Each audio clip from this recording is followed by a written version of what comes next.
አፋብን በተለያዩ የኦሮሚያ አካባቢዎችና ወረዳዎችን መቆጣጠሩ ተነግሯል።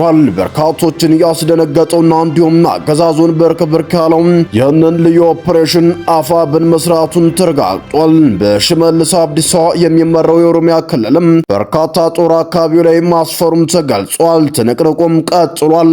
የት አካባቢ በአፋብን እጅ ስር ወደቀ የሚለውን በዚህ መረጃ ሰዓት ከምንመለከታቸው መረጃዎች መካከልም ነው። ከዚህ በተጨማሪም አፋብን ልዩ ኦፕሬሽን የአገዛዙ ቡድን ድሮን ተመቶ መውደቁም ተነግሯል። የት አካባቢ የሚለውንም እንመለከተዋለን።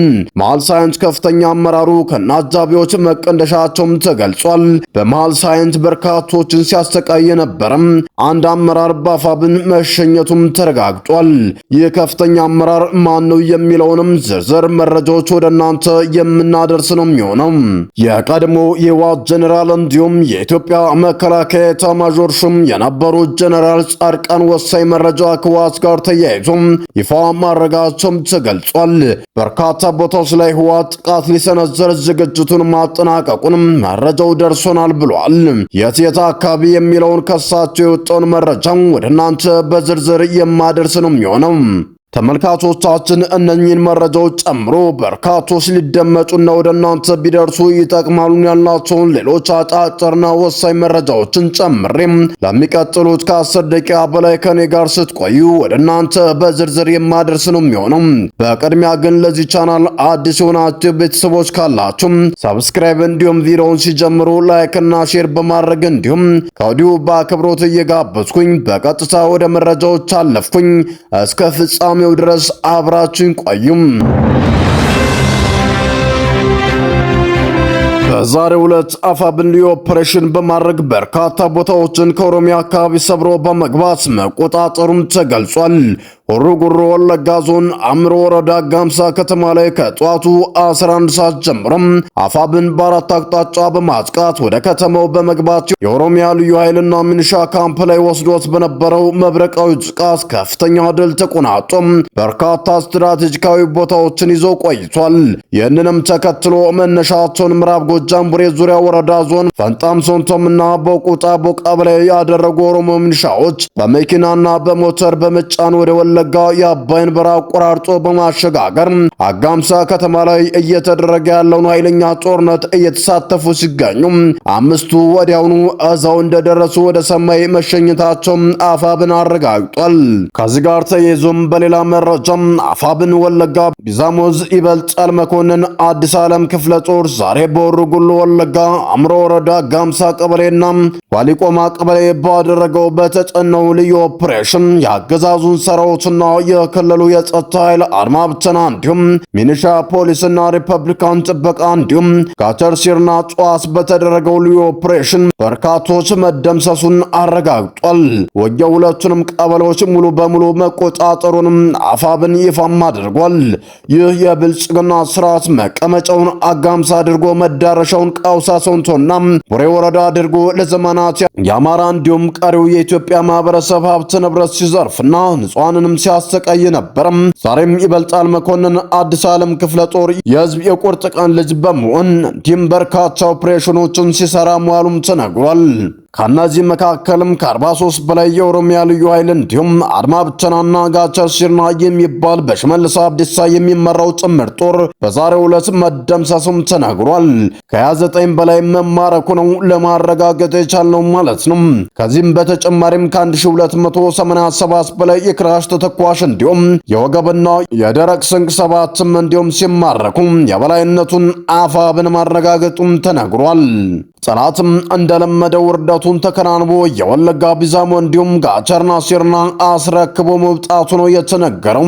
በሌላ ወሳኝ መረጃ መሃል አማራ ሳይንት ወረዳም ደንሳ ከተማ ሻለቃ መሪው ከነአጃቢው መደምሰሱም ተነግሯል። ተልኮ ተቀብሎ ለልዩ ኦፕሬሽን ወደ ጠላት ሰርጎ የገቡትን ታጎቱም ሻለቃ መሪውን በመቀንደሽና ስናይፐሩን በመንጨቅ አስደናቂ ጀብድን ፈጽሟል።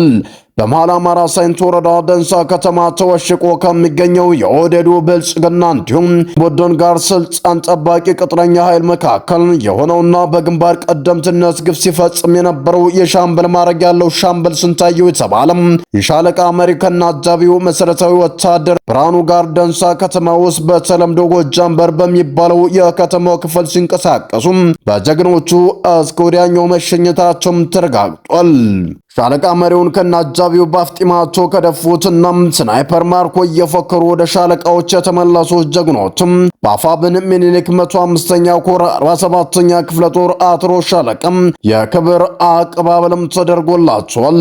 የነጻነት ኮርፖሬሽን ያቀነባበረው የአፋብን ወሎ አማራ ሚኒሊክ 105ኛ ኮር ዘመቻ ኃላፊ አርበኛ ጎሹ ታረቀ ሲሆን ኦፕሬሽኑን በብቃት የፈጸሙት ደግሞ በዋናነት አበባ በጃ ያምረውና ደመቀ ዋስጌ መሆናቸው ነው ከጦሩ የደረሰን መረጃም የሚያሳየው። አድማጭ ተመልካቾቻችን በሌላ መረጃዎች ስናመራም የቀድሞው የኢትዮጵያ ኤታማዦር ሹም እንዲሁም በህወሓት ውስጥ በመሆን በርካታ ዓመታት ያገለገሉ ጀነራል ጻድቃን ጥብቅ ወታደራዊ መረጃም ይፋ አደረጉም። ህወሓት ወደ መሃል ሀገር ሰብረው ለመግባት ከውጭ ወደ ውስጥ በሱዳን በኩል በተለያዩ ግንባሮች ጥቃት ለመክፈት ሰፊ ወታደራዊ ስትራቴጂ መንደፉ ጀነራል ጻድቃን ገብረትንሳኤም አጋልጸዋል። በወልቃይት ሲጠበቅ የነበረው የህወሓት ጥቃት ባልተጠበቀበት ግንባር ሊፈነዳ እንደሚችል ጀነራሉም ተናግረዋል።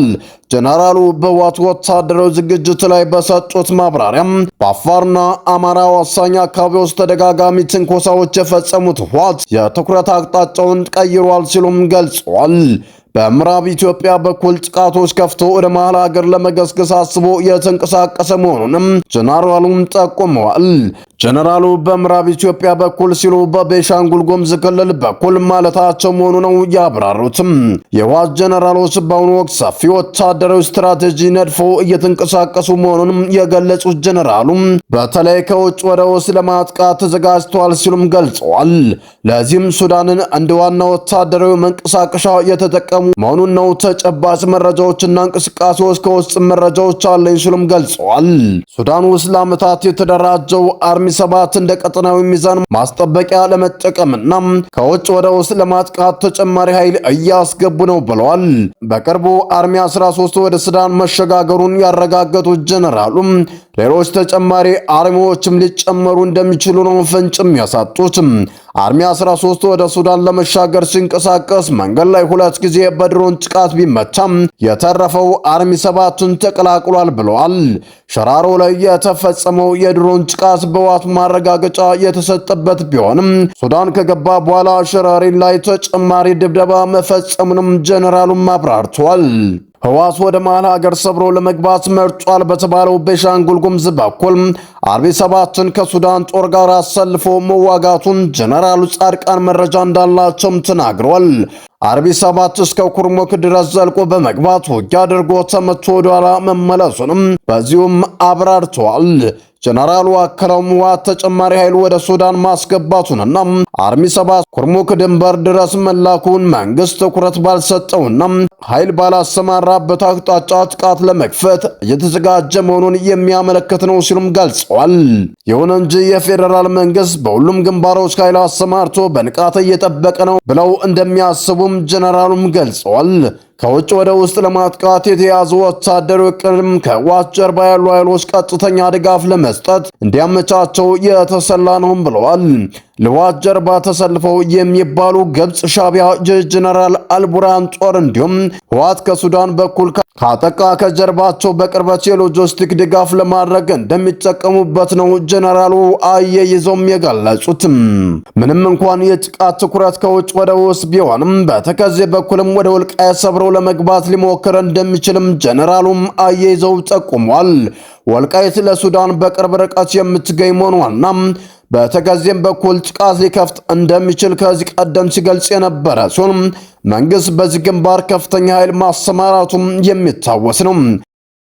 ሰላም ጤና ይስጥልን። የተወደዳችሁና የተከበራችሁ የሚዲያችን ቤተሰቦች ለሰዓቱ የነበሩን መረጃዎች እነዚህን የሚመስሉ ነበር። በሌላ መረጃዎች እስከምንገናኝ በያላችሁበት ሰላም ቆዩልን።